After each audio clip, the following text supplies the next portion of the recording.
Olá, alunos. Eu sou a professora Márcia Mila, da disciplina Refrigeração e Ar-Condicionado, do curso de Engenharia Mecânica do 8º e 9º períodos.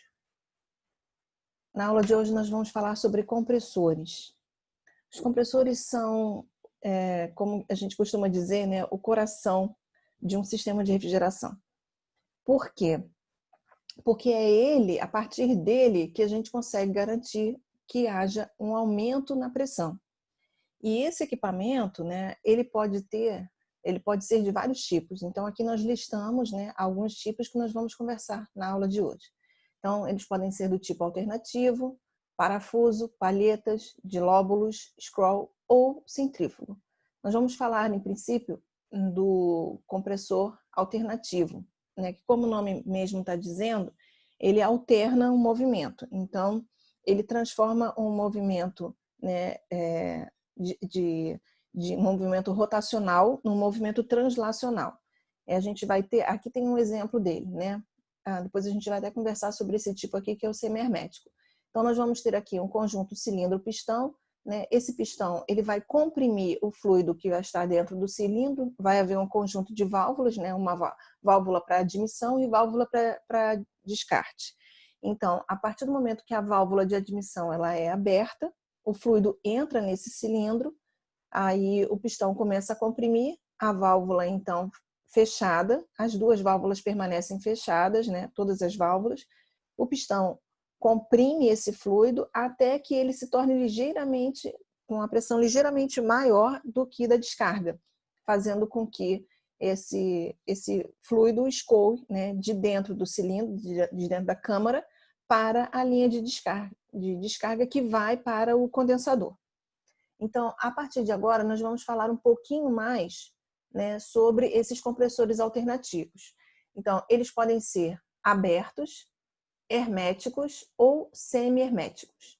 Ele vai ser aberto quando a gente tem, né, o compressor em si e o eixo para acoplar, né, no motor, porque o motor é que vai entregar essa energia, né, esse trabalho para acionar esse eixo. Então, o motor ele é externo, né, ele fica do lado de fora e é possível a gente abrir para fazer manutenção no caso de um compressor alternativo aberto. No caso do semi-aberto, né, é possível também abrir para fazer manutenção, porém, a gente verifica que nós temos, né, o motor elétrico e o compressor, mas eles são acoplados. Ele é chamado de semi-hermético, né, porque caso haja necessidade, é possível a gente abrir para fazer a manutenção. Mas a gente pode verificar aqui na figura, né, que o motor elétrico está acoplado ao compressor. No caso de compressores herméticos, ele não consegue ser manutenido. Por quê? Porque, como o nome mesmo está dizendo, ele é completamente fechado, apresentando apenas as linhas de entrada e de saída, as linhas de entrada e saída do fluido e também para alimentação do motor. Então, não é possível fazer manutenção no caso de um compressor hermético, e quando existe algum problema, que há necessidade de reparo, né, são pinçados aqui, né, a entrada e a saída do fluido, né, desconectado também a parte elétrica, e ele tem que ser completamente substituído, ok? Então, de acordo com os aspectos construtivos, os compressores podem ser do tipo aberto, eixo de acionamento atravessa a carcaça, sendo acionado por um motor externo, como a gente pode verificar aqui. Tipo semi-hermético, a carcaça aloja tanto o compressor quanto o motor de acionamento e permite a desmontagem, como a gente viu aqui. E o tipo hermético, a carcaça aloja tanto o compressor quanto o motor de acionamento, mas não permite a desmontagem. Nessa situação aqui, né, como o motor ele fica do lado de fora, a gente não precisa se preocupar muito em relação ao aquecimento do motor com relação ao fluido. Aqui já existe essa interação e aqui bem mais. Então, os semi-herméticos e os herméticos, né, esses dois, não necessitam de óleo, de selo de vedação para o eixo, mas podem perder um pouco de eficiência em virtude do aquecimento do refrigerante pelo enrolamento do motor. Então, nesse caso aqui, a gente precisa de selo. Isso aqui acaba causando muito problema, porque o que costuma acontecer é que há vazamento do fluido, né, para fora do sistema, ou se a pressão estiver negativa, acaba entrando ar. Né? Se a pressão aqui dentro for menor do que a pressão atmosférica, você tem, né, o ar atmosférico podendo entrar. Nessa situação aqui, não existe esse problema, né, não é necessário ter um selo de vedação, não, então, porque o sistema é semi-hermético, aqui idem, porém, como o motor aquece aqui por causa do rolamento, quem acaba resfriando o motor elétrico é o próprio fluido refrigerante. Então, o condensador, como a gente viu na aula anterior, ele vai ter que ser capaz de resfriar, caso seja semi-hermético ou hermético, né? Vai ter que o condensador ele é responsável por rejeitar o calor que foi recebido no evaporador e também o calor, né, que acabou sendo fornecido para o fluido dentro do compressor. Bom, ainda, né, em unidades, ainda existe uma situação de unidades condensadoras. Nessas unidades condensadoras, a gente pode verificar que existe o compressor aqui, né? O condensador está acoplado, a gente vai ter um sistema de ventilação aqui forçada, né? Por troca de calor por convecção forçada. E é muito comum essas unidades condensadoras elas serem vendidas dessa forma, né? A unidade condensadora, então, ela é um conjunto entre o motor, que está aqui dentro, o compressor, que também está aqui dentro, e o condensador. Tá? Sendo que essa troca de calor é forçada, então existe um sistema de ventilação aqui. Bom, vamos conversar um pouquinho agora sobre a eficiência volumétrica no caso de um compressor alternativo. Então, a gente pode verificar aqui no gráfico, nós vamos tratar de 3 situações. Então, imagina a primeira situação, né? A gente vai associar esse gráfico, esse diagrama, ao deslocamento do pistão. Então, imagina o seguinte, a gente tem aqui, né, o nosso êmbolo. Nessa posição aqui, nós temos uma válvula aqui, né, a linha de admissão, ou seja, por onde o fluido vai entrar, aqui é onde o fluido vai sair. Então, a partir do momento em que o nosso pistão ele se encontra nessa região aqui, ele vai começar a descer, e aí na hora que ele desce, as 2 válvulas estão fechadas. Aí, na hora que ele atinge essa posição aqui, ó, na hora que o topo do êmbolo vai atingir essa posição que a gente vai chamar de V1, essa válvula aqui vai ser aberta. Então, a gente vai começar a ter admissão do fluido aqui dentro, e até a posição aqui de V3. E aí ele para e ele volta. Quando ele volta, essa válvula vai ser fechada, porque a pressão dentro da câmara se torna ligeiramente maior do que da sucção. Então, essa válvula aqui fecha para o fluido não escoar para fora da linha, né, de onde ele veio. E essa válvula aqui permanece fechada ainda. Essa válvula só vai abrir quando a pressão dentro do nosso cilindro ela for ligeiramente maior do que a da linha de descarga. Então, a válvula vai abrir, fazendo com que esse fluido que está aqui, é uma pressão mais elevada, escoe para a linha de descarga. Bom, então, se a gente for fazer uma análise, olha o que está acontecendo aqui. No ponto 1, né, imagina que o topo do nosso cilindro vai estar aqui, nessa posição. Tá? E ele vai começar a se deslocar para cá. Então, a partir do momento que ele chegou nessa posição aqui, o que vai acontecer? A válvula vai ser aberta, a válvula de sucção. E aí a gente vai passar a ter um aumento do volume, ok? Porém, permanecendo com a pressão constante, que vai ser a pressão de sucção, que é a P1. Aí ele chega aqui, ó, no nosso limite inferior. E aí o que acontece? A gente vai começar a comprimir o fluido. Quando a gente começa a comprimir o fluido, essa válvula fecha. Por isso que a gente passa a ter um aumento da pressão e a diminuição do volume, porque o volume está aqui, nesse eixo aqui das abscissas. Então, na hora que a gente desloca para cá, a gente vai tendo uma diminuição do volume com o aumento da pressão, até que a gente encontre essa posição aqui. Nessa posição, que é a pressão de descarga, o que vai acontecer? A válvula é aberta e aí eu começo a descarregar o fluido para a nossa linha de descarga. Repara que a pressão permanece constante, ok? Até atingir, né, esse volumezinho aqui que a gente está chamando de VC. Já vamos conversar um pouquinho sobre ele, ok? Na prática, não vai ocorrer essa situação aqui, né? Ele tem que vencer um pouquinho a pressão de descarga e ela fica oscilando aqui assim em função da abertura da válvula, que é como se fosse uma laminazinha bem delicada. E aí, até que ela atinge, né, até que o êmbolo, né, o pistão atinge essa posição aqui de VC. E aí o que acontece? O pistão começa a se deslocar, a válvula de admissão está fechada, a válvula de sucção está fechada. O pistão começa a deslocar, então a pressão que tem aqui dentro, ela vai diminuindo, que é o chamado volume morto. Então, esse volume, porque é um volume que não vai sair para descarga, né? Então é um volume que permanece dentro do nosso cilindro. Não é possível, por causa da configuração, né, do cabeçote aqui, o conjunto de válvulas impede que todo o volume seja descarregado. Então sempre fica um volumezinho aqui, que é o volume morto. E aí quando o pistão começa a se deslocar para o lado de cá, o que vai acontecer? Ó, o volume morto ele vai expandindo, ó, ele vai expandindo, expandindo, expandindo até chegar no ponto 1, quando a válvula de sucção abre, ok? E aí a gente começa de novo o nosso ciclo. A válvula abre, a pressão constante, o volume aumenta, depois ele começa a comprimir, a pressão aumenta e o volume diminui, depois ele descarrega a pressão constante e o volume diminui também até o volume morto. Aí, de novo, fecham-se todas as válvulas, o volume morto é expandido até a pressão 1, até cair até a pressão 1, que é quando a válvula é acionada, a válvula de sucção é acionada, ela abre para admissão dentro do nosso cilindro, ok? Bom, se por acaso a minha temperatura de evaporação cair significativamente, o que vai acontecer? A minha temperatura cai, né, por causa de uma exigência, a gente diminui a temperatura no evaporador, né, por exemplo, regulando a válvula do dispositivo de expansão, né, regulando a válvula de estrangulamento. Então, a gente tem lá no evaporador uma queda de temperatura e, em consequência disso, a gente vai ter uma queda de pressão também. E aí, olha o que passa a acontecer no nosso compressor. A pressão de sucção cai de P1 para P2.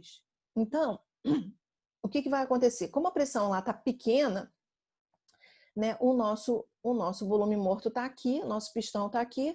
Na hora em que o pistão ele começa a deslocar, o que vai acontecer? Quando ele chegar nessa posição, ele não vai conseguir abrir a válvula de expansão ainda. E ele só vai conseguir abrir a válvula de expansão nessa posição aqui, ó. E aí o que vai acontecer? Ele só vai admitir, né, só vai haver variação de volume de V2 até V3. Aqui o nosso volume variava de V1 até V3. Aqui ele vai variar de V2 até V3.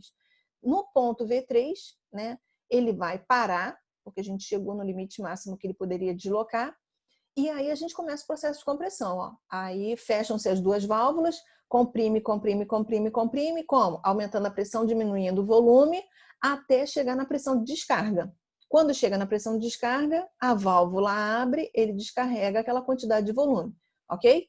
Vai descarregar a quantidade de volume aqui e a válvula de descarga fecha, porque ele chegou no nosso volume morto, e volta à posição P2, quando a válvula vai abrir para que a gente consiga, né, voltar para o nosso ciclo, iniciar novamente o nosso ciclo, ok?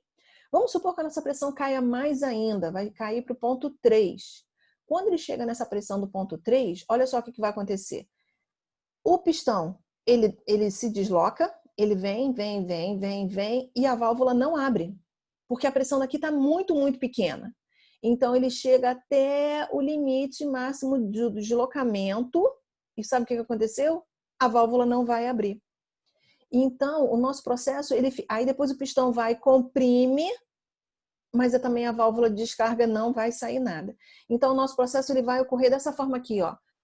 Pressão P1, né, P3, desculpa, né? Ele vai chegar na pressão P3, aí ele comprime, comprime, comprime até a pressão PD, porém ele não vai conseguir descarregar nada.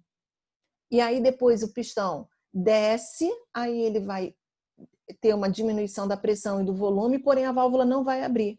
Então, olha o que está acontecendo. Ele não admitiu fluido dentro do cilindro, ok? Ele vai simplesmente fazer o trabalho, né, de comprimir e descomprimir, porém as válvulas não vão abrir, ele vai estar só comprimindo e expandindo esse volume morto daqui, ok?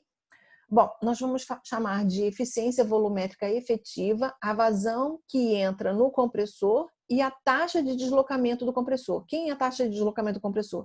É o volume coberto pelos êmbolos durante o tempo de aspiração por unidade de tempo.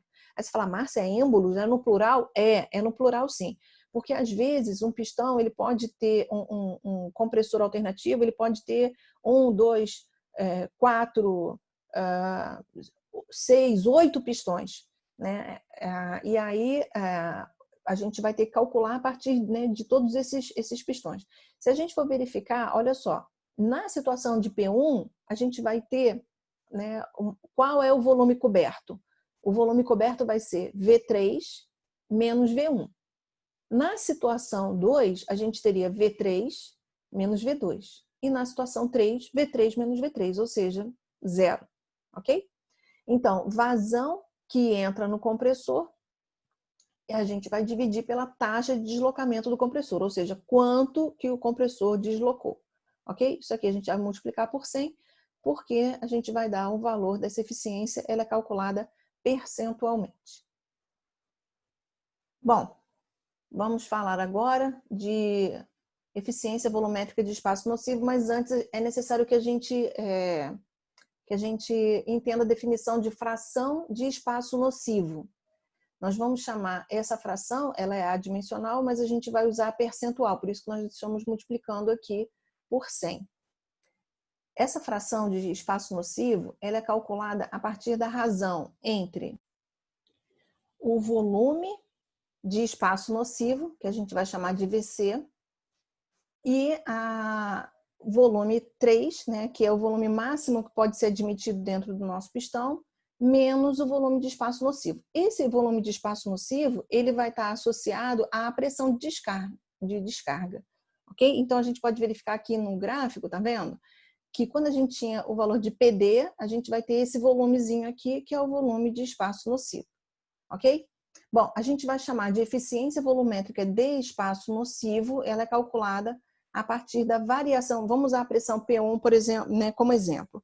Então, a gente vai usar a situação, né, do compressor atuando na pressão P1, na pressão de sucção. Então, a gente vai ter aqui o V3, que é o volume máximo, né, que o nosso cilindro pode ter, menos V1, que é a pressão, que é relativa à pressão que ele abre a válvula. Então, essa daqui vai ser a variação de volume que a gente vai ter, ok? Dentro do nosso cilindro. Porque ele vai admitir fluido em V1 e depois ele para de admitir em V3, ok? Porém, a gente vai usar essa variação aqui, ó, V3 menos VC, que é o deslocamento do nosso pistão. Bom, se a gente somar e diminuir, né, o volume de espaço nocivo na parte superior, né, da nossa fração, então se eu colocar menos VC mais VC, eu não estou variando nada, ok? É só para poder facilitar depois o nosso entendimento. Então, o que acontece? Essa parcela aqui, ó, V3 menos VC, está igualzinha a essa daqui, ó, V3 menos VC, ok?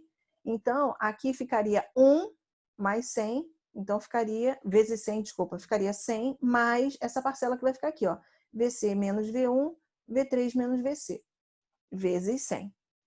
Então, a gente vai usar, né, essa definição aqui. Se a gente inverter, né, porque o valor de VC, ele é um valor menor. Então, se a gente for verificar essa relação aqui, ela vai dar negativo. Então, vamos trocar aqui e trocar o sinal do lado de cá. Então, ele vai ficar aqui, né, o sinal negativo, V1 menos VC, ok? Bom, a gente pode também dividir essa equação aqui em cima por VC, e aí ele fica com essa cara aqui, ok? Se você multiplicar esse VC aqui, vai ficar exatamente o que está aqui, ó, V1 menos VC, ok? Se trazer esse VC aqui para dentro, ele fica com essa cara aqui. Bom, o que a gente vai fazer? Nós vamos chamar essa razão aqui, né, de VC dividido por V3 menos VC, lembrando que VC é o volume, ok? De espaço nocivo. E a gente já tinha usado aqui, ó, fração de espaço nocivo, a gente já tinha usado essa referência. Então, nós vamos pegar esse termo aqui, vezes 100, e vamos substituir por M, que é a nossa fração de espaço nocivo, como foi definida lá em cima, ok? Bom, se a expansão for isentrópica, lembrando que no caso de uma expansão isentrópica, é um processo adiabático, ou seja, vai ser um processo ideal. Então, imaginemos que a gente tem uma expressão isentrópica entre V1 e VC, ou seja, a gente vai chamar VASP de volume específico de vapor admitido no compressor, ou seja, de aspiração, e V10, que é volume específico do vapor após a compressão isentrópica, ou seja, de descarga, tá? Até a pressão de descarga, que é a pressão PD. Bom, a gente pode então relacionar os volumes V1, né, com o volume, né, específico de admissão no compressor, e VC, né, que vai ser o volume em relação ao volume específico de descarte. Aí você vai falar, Márcia, mas eu não teria que multiplicar pela massa, né, o volume específico? Sim, você teria que multiplicar pela massa, só que a massa permanece constante, vai ser a mesma, né, porque a gente vai admitir conservação de massa, não tem como criar. Então, se você multiplicar do lado de cá e do lado de, né, em cima e embaixo, você corta e aí você tem essa relação. Então, a gente vai pegar a definição anterior, né, que vamos voltar aqui só para lembrar, ó, a eficiência volumétrica de espaço nocivo, a gente vai substituir esse termo aqui pelo volume específico. E aí a gente chega nesse modelo matemático aqui. Por que a gente vai usar isso aqui? Porque fica mais fácil a gente usar pela tabela, né, para obter os valores a partir da tabela termodinâmica do volume específico de aspiração, ou seja, o volume que vai entrar, o volume específico do fluido que está saindo do evaporador e entrando no compressor, e o volume específico de descarte, né, que ele está descarregando, ou seja, que ele está saindo do compressor e entrando no condensador. Bom, vamos falar agora um pouquinho sobre o desempenho de um compressor ideal. A gente pode verificar aqui que ele está admitindo algumas situações. Então, esse compressor aqui, ele vai utilizar amônia. A taxa de deslocamento dele vai ser 0,146 metro cúbico por segundo. A temperatura no condensador a gente vai colocar em 35 graus Celsius e vai fixar essa temperatura, para poder ficar mais fácil a gente fazer uma avaliação em relação à variação de temperatura de evaporação, ou seja, no evaporador. E vamos dizer também que a fração de espaço nocivo é 4%, ok? Bom, lembrando que a vazão mássica, né, que passa pelo nosso compressor, ele vai ser igual à taxa de deslocamento vezes 100, né, porque essa taxa de deslocamento era percentual, ok? Desculpa, aí vezes a eficiência, né, de espaço nocivo, dividido pelo volume específico de aspiração.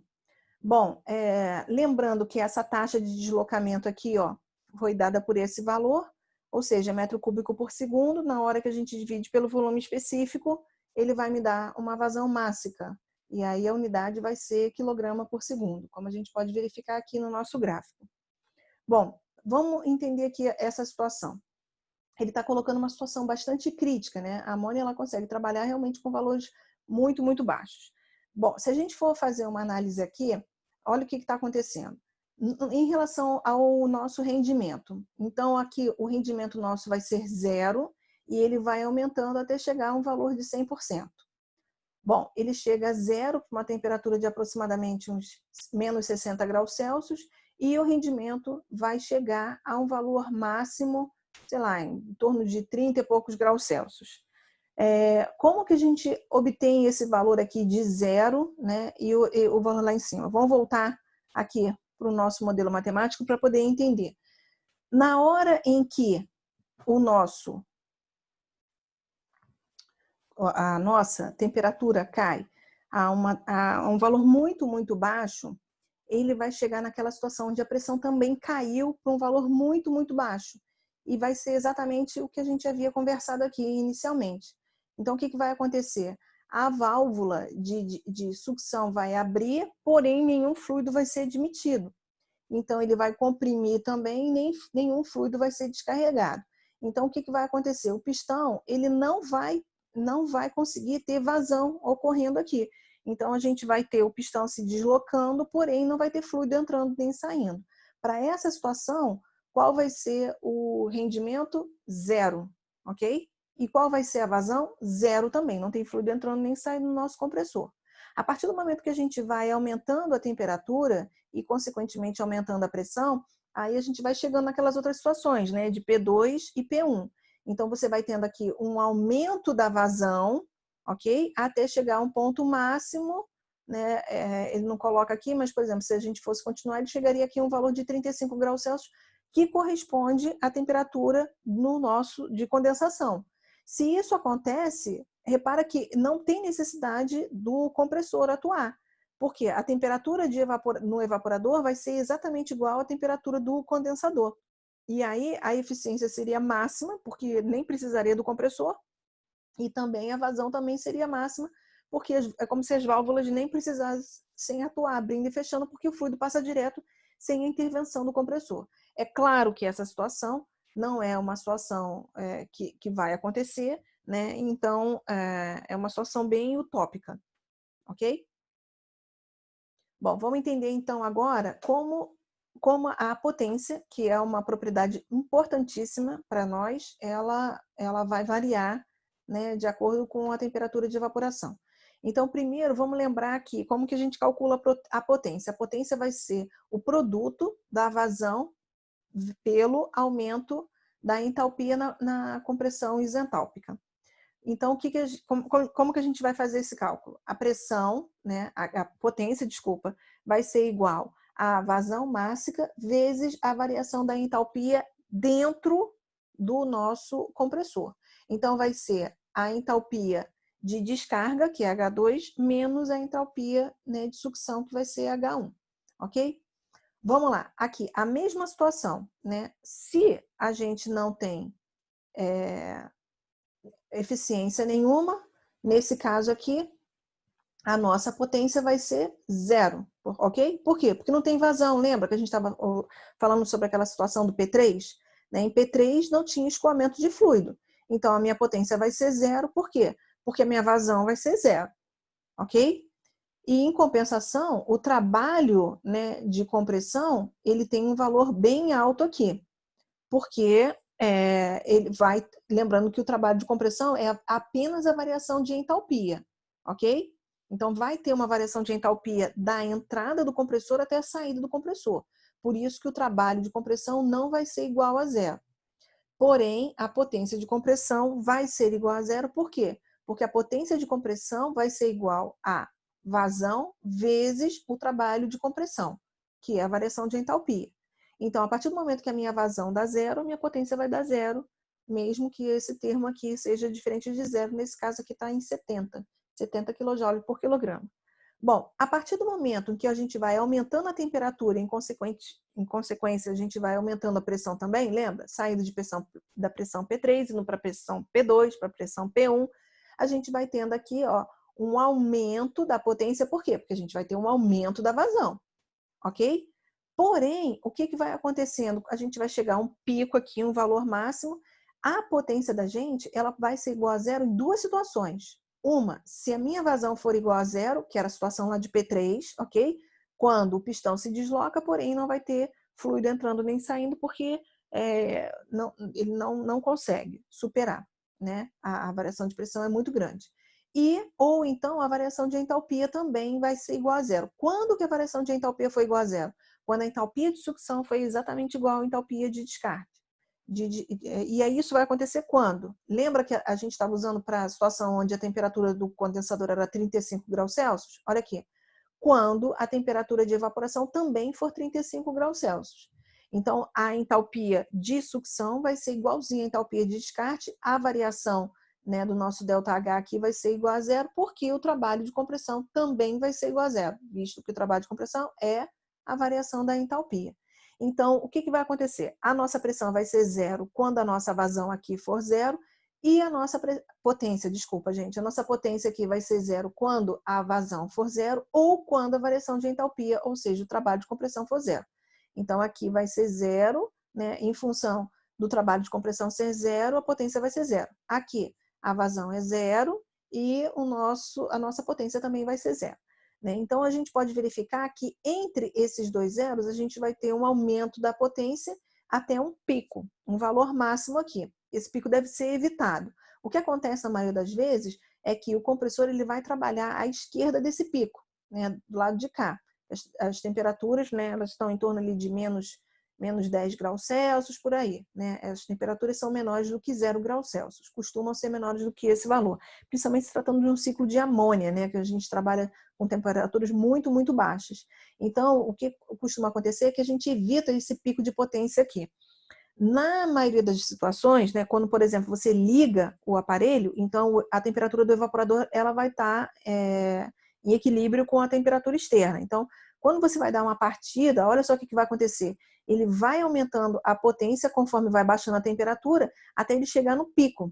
Então, para evitar esse pico, duas situações são possíveis, né? Ou você tem um outro compressor para ajudar na partida, ou você vai regulando lá a válvula para que ela ela dê vamos botar assim, ela dê uma colher de chá para o compressor, ok? Para que ele não chegue nesse pico aqui. E aí você consegue evitar, né, essa situação.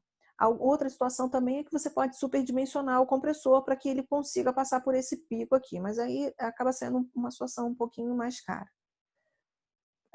Vamos fazer a mesma análise, tá? Para a capacidade de refrigeração, para a mesma situação, ó, compressor de amônia, taxa de deslocamento continua a mesma, temperatura no condensador a mesma, e a nossa fração de espaço nocivo também, né, vai ser a mesma em 4%.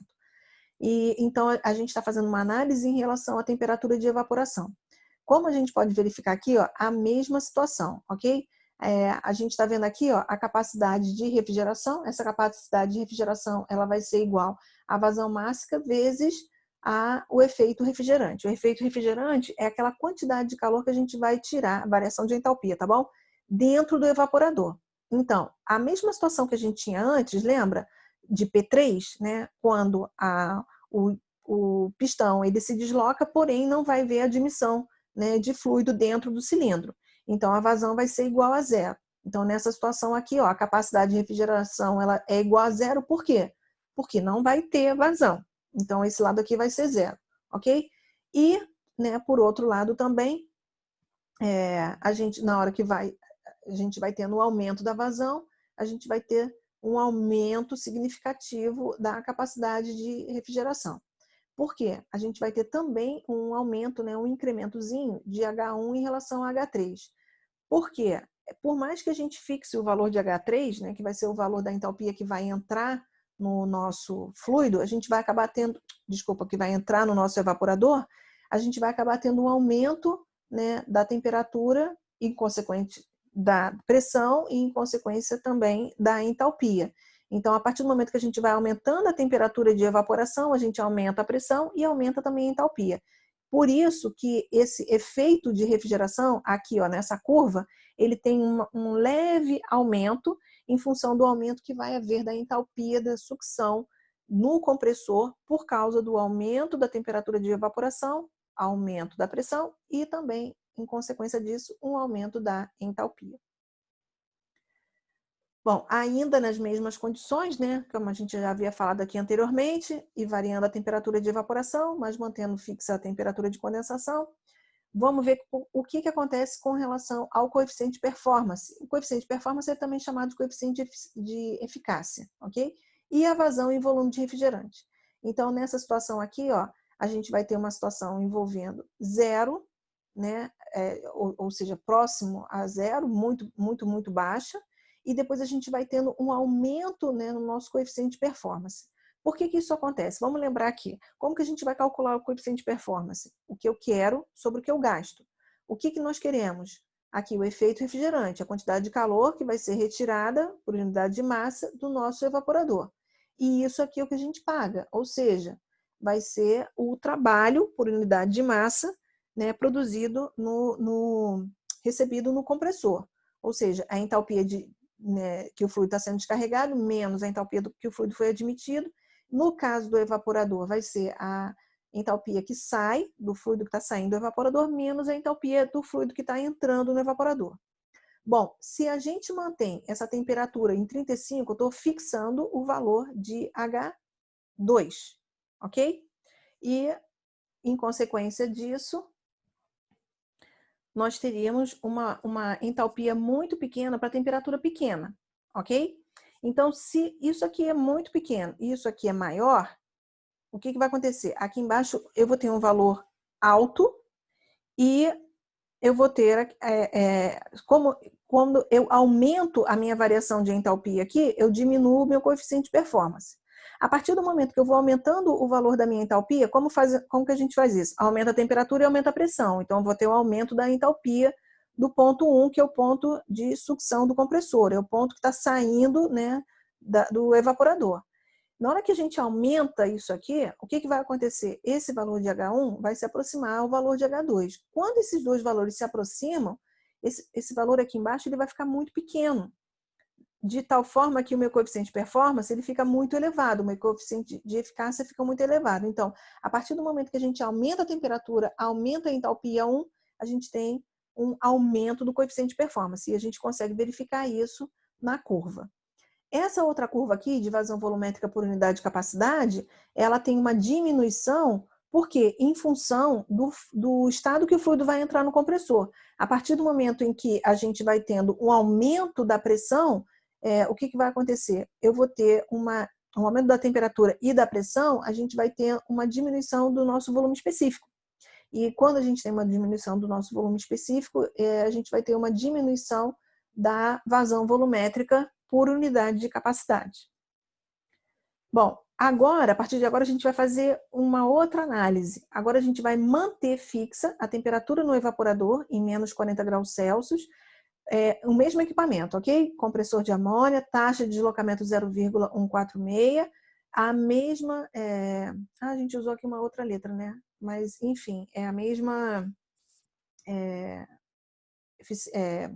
fração de espaço nocivo, ok? Então, o que está acontecendo agora? Nós estamos fazendo a mesma análise para o mesmo equipamento, nas mesmas condições, porém nós estamos fixando agora a temperatura do evaporador e vamos variar a temperatura no condensador. Bom, lembrando que, aí você vai falar para mim, pô, Márcia, eu entendo por que varia a temperatura no evaporador, porque a gente pode ter condições mais adversas, né? Então, eu posso querer fazer com que a minha câmara frigorífica trabalhe com temperaturas no interior dela de menos 20, menos 30 graus Celsius, né? O meu processo exige essa temperatura. Agora, por que motivo que eu vou variar a minha temperatura de condensação? Porque nós vivemos em locais onde a temperatura externa varia muito. Então, por exemplo, aqui, né, no Espírito Santo, nós temos, e no Rio de Janeiro também, que são, né, estados muito próximos, nós temos no inverno, as temperaturas podem chegar a 10, 11, 12 graus Celsius, né, aqui na região litorânea, né, 16 graus Celsius. Porém, no verão, facilmente passa, né, chega próximo a temperaturas em torno de 40 graus Celsius. Então, como a temperatura do meio externo varia, é interessante que a gente consiga entender também como vai funcionar o nosso sistema de refrigeração, né, de ar-condicionado, caso a temperatura do meio externo varie, porque a gente vai precisar também variar a temperatura de condensação. Porque a partir do momento que a minha temperatura externa está próxima a 40 graus Celsius, eu não posso trabalhar com temperatura de condensação menor do que isso, senão eu não vou conseguir fazer a troca de calor de forma eficiente. Não vai haver nem troca de calor, né? Porque se o meu fluido ele está entrando no meu condensador a 35 graus Celsius, o meu meio está a 40, não vai haver, né? A troca de calor vai ser do meio externo para o fluido, e isso a gente não quer, porque aí não tem como, né, o nosso sistema de refrigeração funcionar. Bom, o que vai acontecer é bem análogo ao que a gente estava verificando na situação onde haveria variação de temperatura no condensador. Desculpa, no evaporador, ok? Então, nesse caso aqui, olha, a gente vai ter se por acaso ele tiver uma temperatura muito, muito baixa, né, de condensação, né, bem próxima à temperatura do evaporador, nesse caso aqui a gente vai ter uma vazão muito alta. Por quê? O fluido vai entrar e sair e a gente nem vai ver, ok? O compressor não precisa funcionar para que isso ocorra. Então, a vazão é como se o fluido estivesse entrando e saindo sem o intermédio do compressor. Por isso que o rendimento dele está em 100%. O compressor nem precisa ser acionado. E aí, à medida que a gente vai aumentando a temperatura de condensação, o que vai acontecer? As minhas válvulas vão começar a ser acionadas. E aí a gente vai ter, né, uma diminuição aqui da eficiência e, em consequência disso, também, né, tem uma diminuição da vazão em função da abertura e fechamento dessas válvulas. Bom, de novo, vamos fazer uma avaliação análoga, né, só que agora em relação à capacidade de refrigeração e o efeito refrigerante, porém variando a temperatura do condensador. A mesma condição vai ocorrer. tá? A gente vai ter aqui, ó, uma diminuição da capacidade de refrigeração a partir do momento em que a gente vai tendo um aumento na temperatura de condensação, tá? E o mesmo vai acontecer em relação ao efeito refrigerante. As duas, elas têm inclinações diferentes em função da vazão, porque a capacidade de refrigeração, lembrando, ela vai ser igual ao efeito refrigerante vezes a vazão máxima. Então, como eu vou ter também uma diminuição da vazão, o que vai acontecer? A minha inclinação da capacidade de refrigeração ela vai ser maior do que o efeito de refrigeração, ok? Esse efeito de refrigeração vai caindo em função da variação das entalpias, né?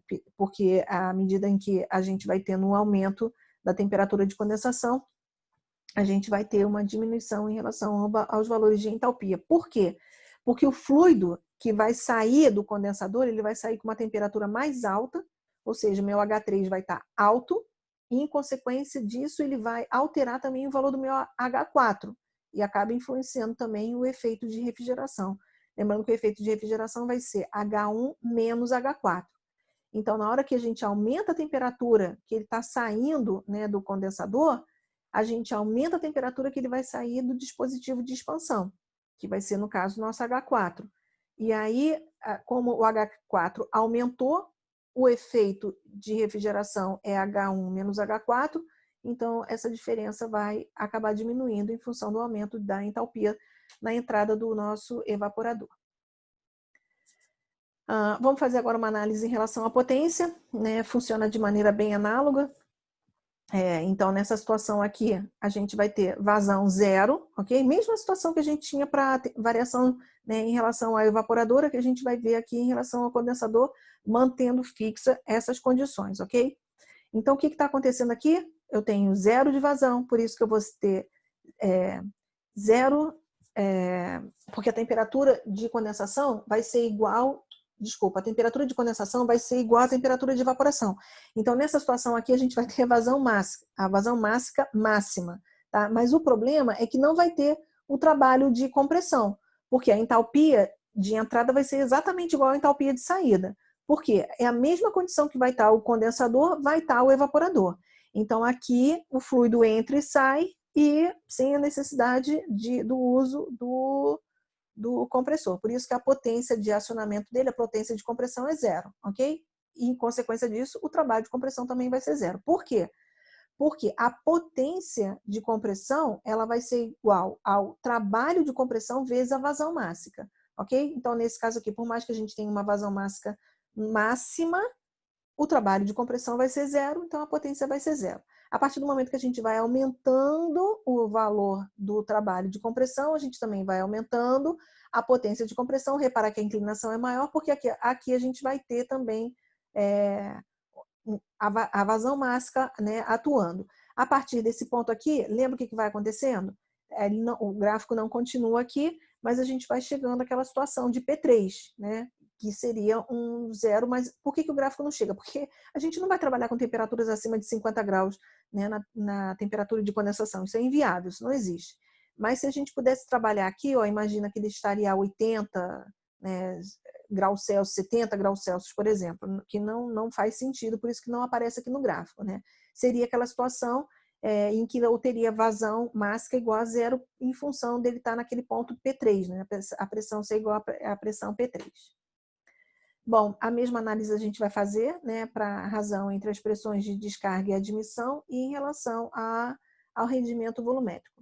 Então, na hora em que a gente vai ter essa razão vai aumentando, né, o que vai acontecendo? O rendimento volumétrico ele vai caindo, né? E em compensação, né, o nosso espaço nocivo também ele vai diminuindo.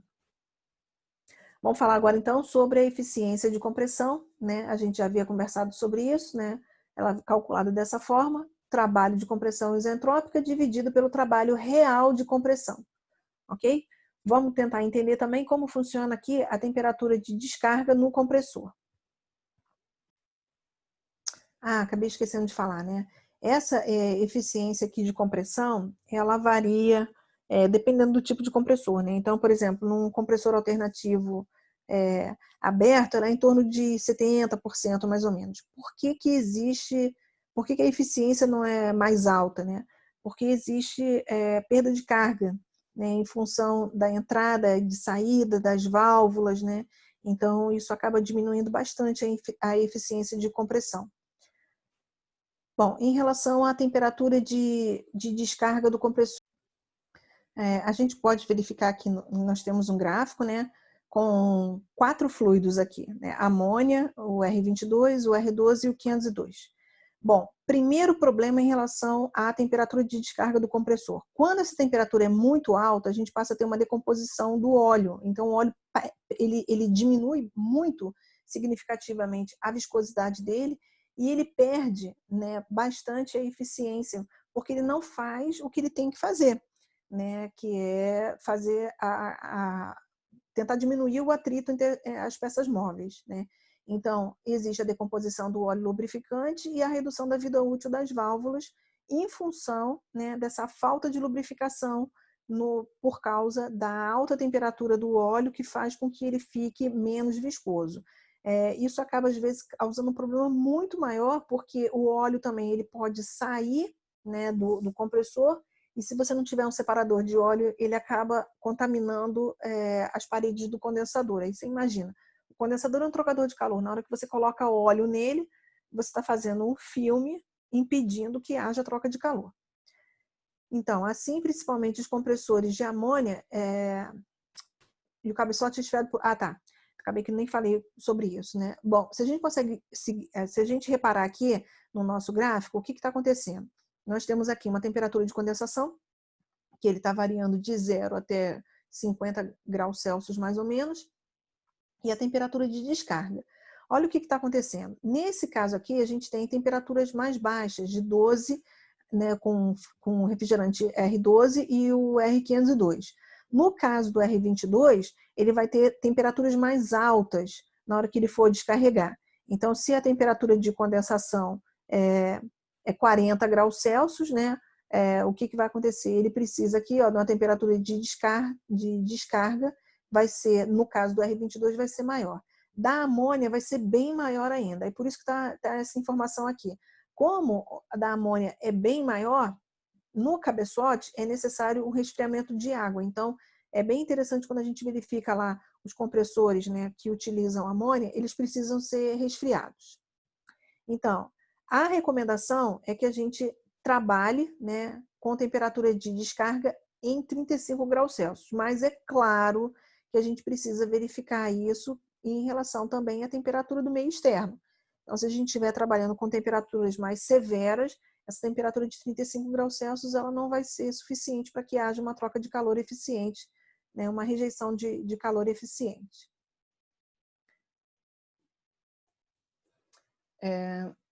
Eu vou acabar falando um pouco de compressor centrífugo aqui, mas depois a gente vai falar também lá, né, quando for mais tarde, em relação ao controle da capacidade.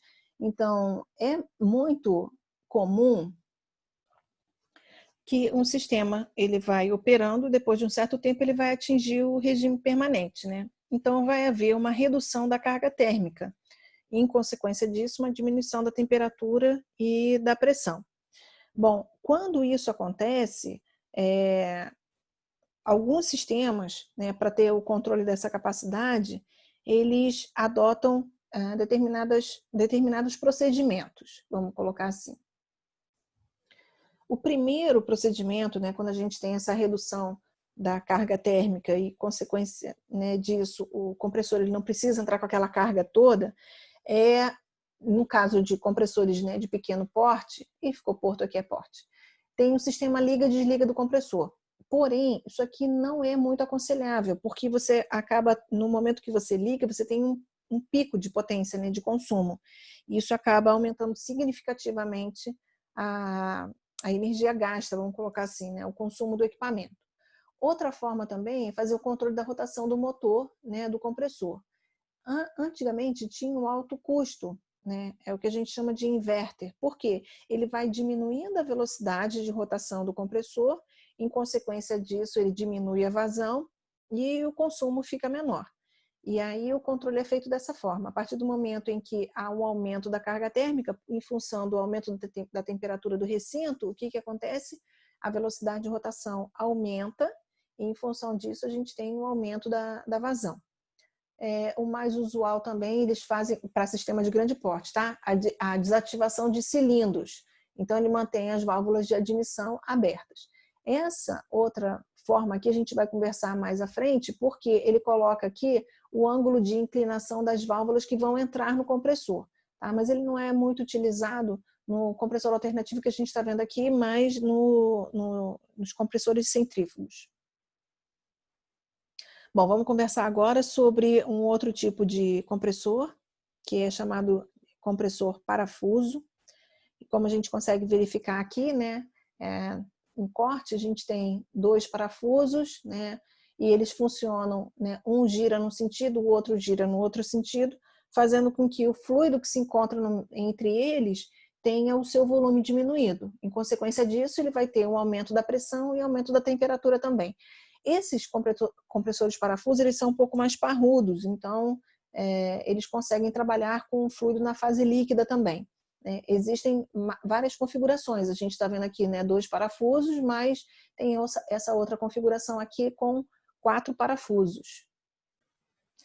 Nesse corte aqui, a gente consegue verificar, né, que a gente vai ter um parafuso sendo acionado, né, que é esse daqui, que a gente chama dele de macho, e vai ter um outro parafuso aqui, que é a fêmea, né? Então, a gente vê um conjunto de engrenagens, né? Então, esse parafuso macho aqui, ele tá ligado a um eixo que gira, e aí, através desse conjunto de engrenagens, vai fazer com que a fêmea também gire.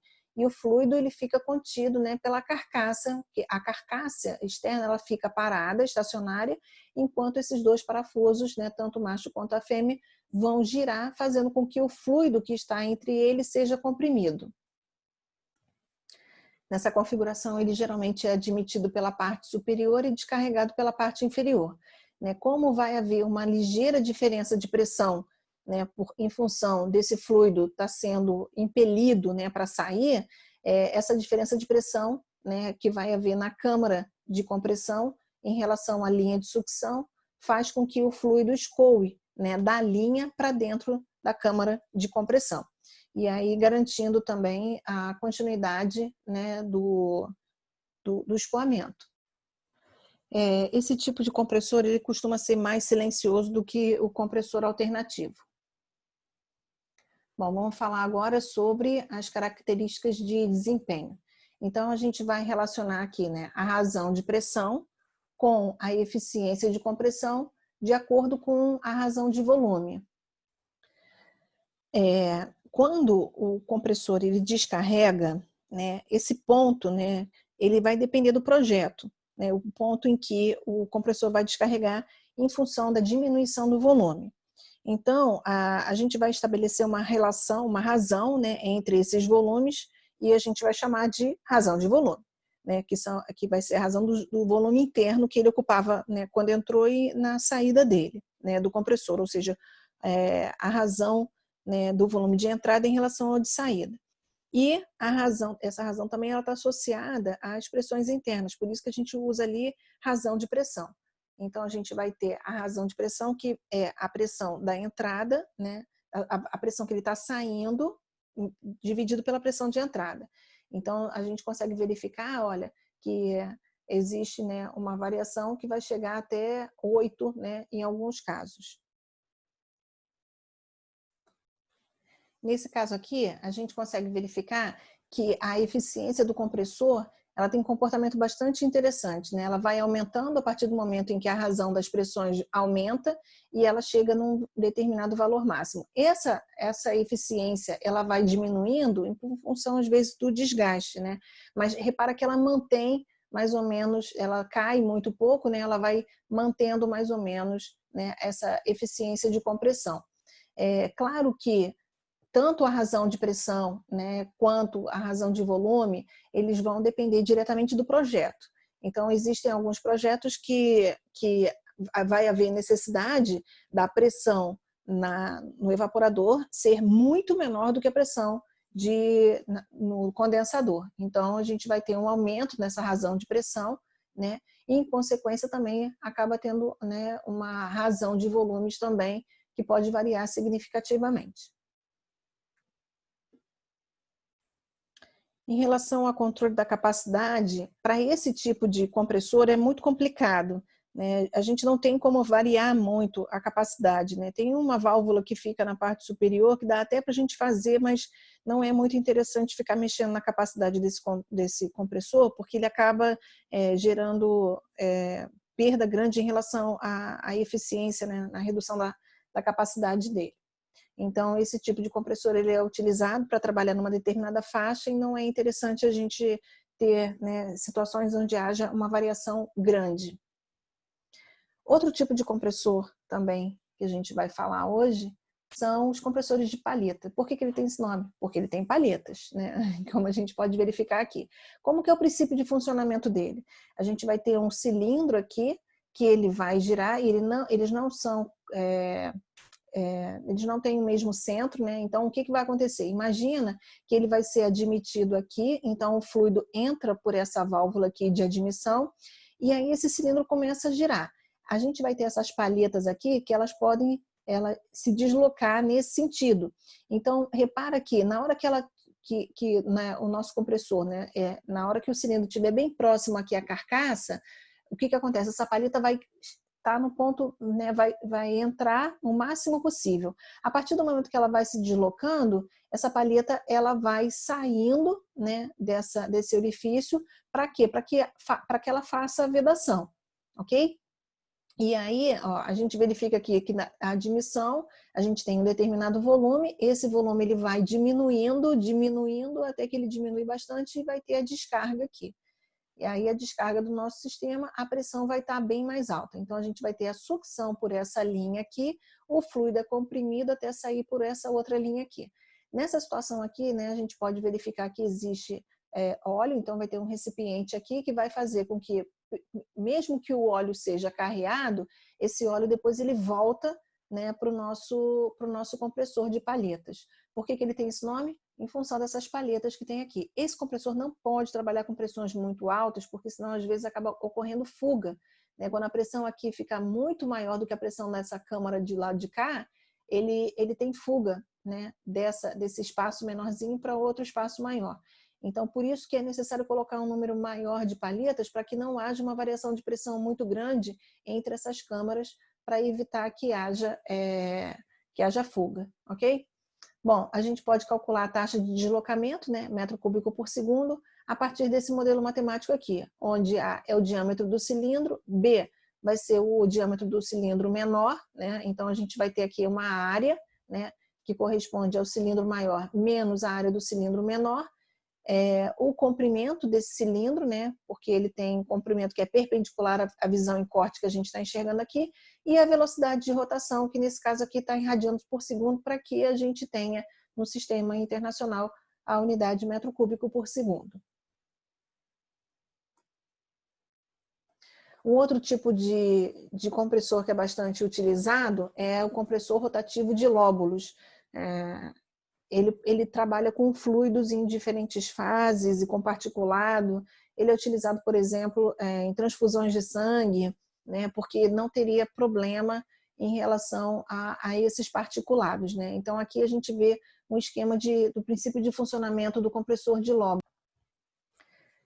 Então, a gente verifica aqui a partir dessas 4 figuras, né, como é que é o princípio de funcionamento. Então, nesse caso aqui, esse compressor, assim como o compressor de parafuso, o que acontece? O fluido entra, ele é admitido no compressor e depois ele sai, e conforme ele vai girando, ele vai causando uma diferença de pressão, né? Uma pressão negativa, isso que vai fazer a garantia de escoamento. Bom, a gente vai ter aqui, né, esse lóbulo girando nesse sentido e esse outro girando nesse sentido. Então, o que acontece? O fluido ele é admitido aqui e a partir do momento em que ele começa a girar, né, num determinado sentido, a gente vai diminuindo a câmara, né, o espaço ocupado por esse fluido e fazendo com que ele seja obrigado a escoar, ok? Então, o fluido entra por essa seção aqui, ó, depois ele é carreado para cá, conforme a gente pode ver nas setinhas, né, e ele é obrigado a circular, ok? Então, a gente tem aqui o fluido entrando, aí esse ponto B aqui, olha, ele vai se deslocando, fazendo com que o fluido seja obrigado a ir a ir para frente. Aqui tem um corte, né? A gente consegue ver o conjunto de engrenagens aqui e os lóbulos que vão girando, fazendo com que o fluido entre por essa seção e saia por essa outra seção. Opa! Acabou passando muito. O compressor scroll é o compressor mais silencioso que existe. E ele funciona, aqui está um esquema, né? Então ele tem 2 discos, né, que eles giram, fazendo com que o fluido seja admitido, de forma que ele entre por uma válvula, e aí conforme ele vai girando, ele sai por uma superfície muito menor, fazendo com que, ao ter essa, né, um dos discos estacionário e o outro vai girando, você vai ter uma diminuição do fluido, e a gente consegue verificar isso nessa parte rosa aqui, por exemplo, ok? Ó, que o fluido vai sendo admitido e depois ele vai se confinando cada vez mais, né, dentro, de forma que ele depois fique num espaço bem pequenininho e acabe escoando aqui por esse outro orifício. Esse tipo de compressor ele já foi muito caro, porém, né, com o passar do tempo, ele foi barateando e hoje ele é bem comum de ser encontrado, né? E como eu havia dito anteriormente, ele é bastante silencioso, então ele né, é interessante usar em locais onde, por exemplo, quarto, né, que as pessoas vão querer dormir, enfim, né, locais que há uma preocupação em relação a ruído. Esse tipo de compressor ele é utilizado em instalações de grande porte, né, em função da capacidade que ele pode fornecer, né, para o nosso sistema. Então, em grandes instalações, né, vocês verão esse tipo de compressor sendo utilizado. Então, eu tenho aqui um vídeo para mostrar como é o princípio de funcionamento dele.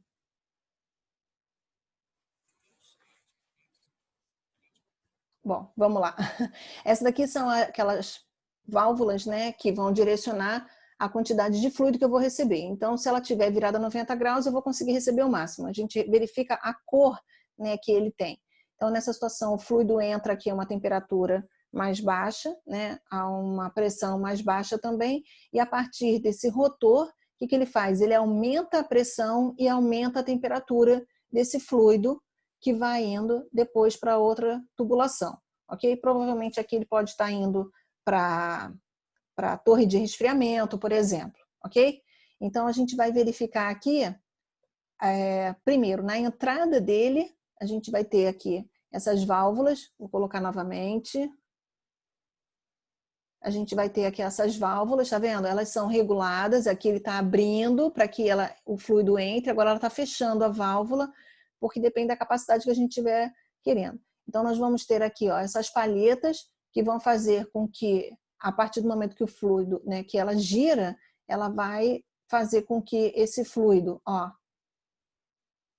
ele passe por um processo de compressão, aumentando tanto a pressão quanto a temperatura desse fluido, que acaba sendo descartado depois, né, na saída do compressor, indo em direção ao condensador para resfriar esse fluido que foi aquecido.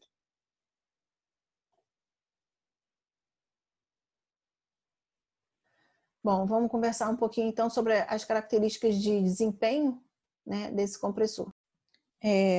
Bom, é uma coisa importante a gente deixar claro também que a eficiência, né, no caso a diabática máxima, que ele poderia ter em torno de, no máximo, 80%.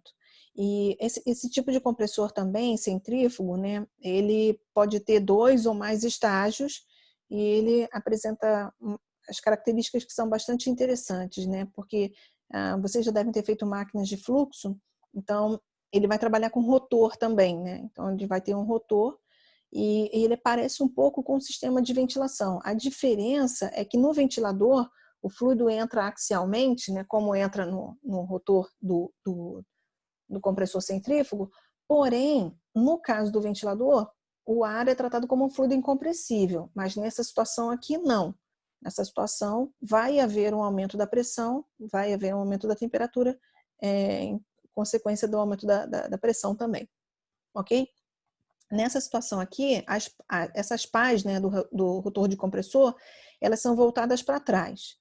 E aí, no caso, né, como a gente já havia dito anteriormente, né, no caso de um ventilador centrífugo, o ar é considerado incompressível. Entretanto, para a nossa situação aqui, a gente não pode falar isso. E no caso, não vai ser o ar que a gente está admitindo, vai ser um fluido refrigerante, tá bom? Bom, o mais interessante disso, né, é que tanto para o ventilador quanto, né, no caso do compressor, ele apresenta características em comum. Por exemplo, a rotação pode ser considerada constante, porque quem vai variar a entrada e saída do fluido é aquele conjunto de válvulas que a gente viu ali na entrada, tá bom? A pressão desenvolvida, ela acaba aumentando, né, inicialmente, aí ela vai atingir o máximo e depois ela acaba diminuindo à medida que a vazão aumenta também. Isso é o princípio de Bernoulli, né? Conforme a gente vai ter o aumento de pressão, vai ter uma diminuição da velocidade, ok? E aí, diminuindo a velocidade, você diminui a vazão. Então, esse gráfico aí, a gente pode verificar, né, que a gente tem as coordenadas da vazão e a razão entre a pressão, né, de descarga e a pressão de sucção mostrada aqui nessa coluna. E ela pode representar as características, né, que a gente já havia falado anteriormente, mas nesse gráfico, né, dessa figura, ele está mostrando o desempenho de um compressor para diversas rotações, tá? E aí a gente verifica aqui, por exemplo, né, todas essas rotações e as linhas de eficiência constante, ok? Bom, vamos falar agora sobre a relação entre a velocidade periférica e essa pressão. Para isso, a gente vai precisar de um modelo matemático que foi, né, que vocês podem lembrar das aulas de dinâmica ou, mais recentemente, das aulas de máquinas de fluxo. Então, a gente vai fazer aqui uma estimativa da velocidade periférica do rotor, né, que ela pode ser obtida a partir, né, de algumas relações que a gente encontra, que vocês viram em máquinas de fluxo.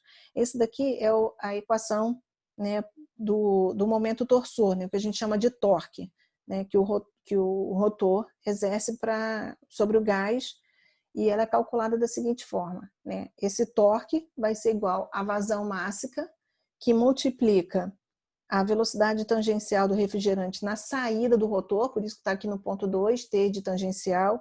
R2 vai ser o raio externo do rotor. V1 vai ser a velocidade, né, de entrada tangencial.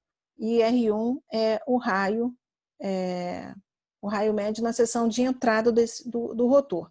Como, né, a gente entende que o refrigerante que está entrando, ele entra numa direção muito próxima à direção radial, a gente pode anular a velocidade tangencial aqui.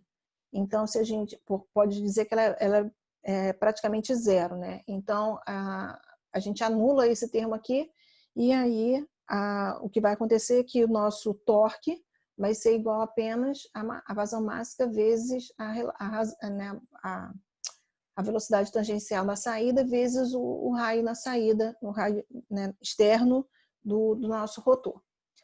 Para o cálculo de potência, como é que a gente vai fazer? A gente vai pegar o torque e vai multiplicar pela velocidade angular, ok?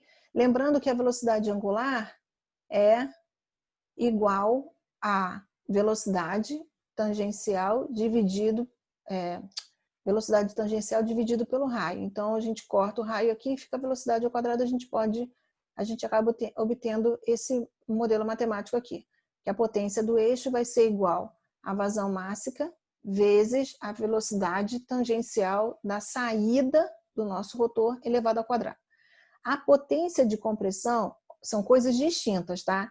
Uma coisa é a potência do eixo, fornecida pelo eixo, e a outra coisa é a potência de compressão isentálpica. Claro que numa situação que a gente está considerando que ela é isoentálpica, não vai haver perda, então por isso a gente vai acabar igualando as duas potências, mas na prática a gente sabe que essas potências não tem como se igualar porque a gente vai ter perdas, né? Então nessa situação aqui, a potência de compressão ela vai ser igual à vazão mássica vezes a variação de entalpia na entrada, que é da entrada menos a saída, da saída do compressor menos a entrada, que é H2 menos H1. Se a gente igualar essas duas equações, corta a vazão mássica aqui e a gente chega nesse modelo matemático aqui. Bom, Agora, vamos voltar na mesma figura que a gente havia mostrado anteriormente. Bom, se a gente reparar, né, esse gráfico que a gente já havia mostrado anteriormente, né, com as curvas aqui, ó, nesse caso aqui a gente vai ter baixa rotação, aqui em cima alta rotação e aqui vai ter as rotações intermediárias. Aqui são as curvas de eficiência, né? Então a gente vai ter aqui no centro alta eficiência e a eficiência vai diminuindo. Se a gente for reparar, aqui próximo à envoltória, né, de sobrepressão, a gente não tem mais curva de eficiência dela sendo mostrada nessa figura aqui. Opa! Embora, né, esse outro gráfico aqui, né, ele vai mostrar para a gente que existe uma região tracejada, né, para essas curvas aqui de desempenho de compressores, né, bomba, ventiladores, centrífugos, com pás voltadas para trás. Então, ele apresenta essa região aqui tracejada, que a gente pode verificar a partir do ponto B.